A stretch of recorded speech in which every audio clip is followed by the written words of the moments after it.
In an extensive national survey, 16 to 29-year-olds were asked about their perceptions of Christianity.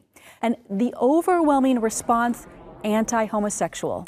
And Heather, as you can imagine, this poses an enormous challenge for church pastors who are trying desperately to share the gospel of Jesus Christ with gays and lesbians, not to mention how to navigate through the issue of gay marriage. I had the chance to speak to my pastor about these turbulent times.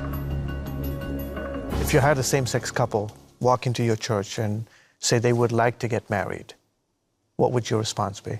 I would say, I want to talk to you at length about this. It's worth more than a soundbite. And then I would share with them how I respect their conscience and how God is shaping them. But I also ask them to respect my conscience, and my conscience would not allow me, because of my view of the Bible, to officiate this marriage. You would decline? Oh, I certainly decline, without doubt. Do you consider homosexuality as a sin? I consider, I think the Bible is categorical on it, that homosexual acts are unequivocally sin.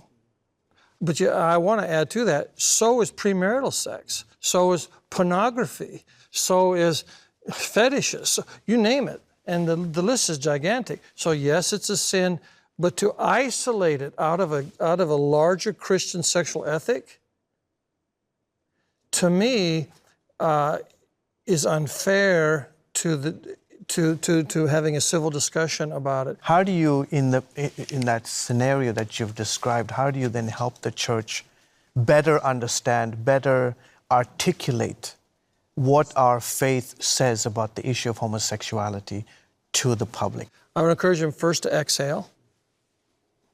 Meaning? Homosexuality has been around in every generation and in every culture. So this is not a new phenomenon. Exhale, we don't have to defend God. The biggest part, George, is the attitude of the heart of the church. Do we love sinners? When you first began in the ministry, did you deal with these kinds of issues? Nope, never discussed. And when it was discussed, it was done in an unkind way. You have jokes. And you know, I pastored a long time. There are men that are effeminate, that are living celibate lives or are living heterosexual lives. And they have been bullied and pillared since they were in junior high, and that ain't right. How have you advised your leadership on tackling this issue? Right.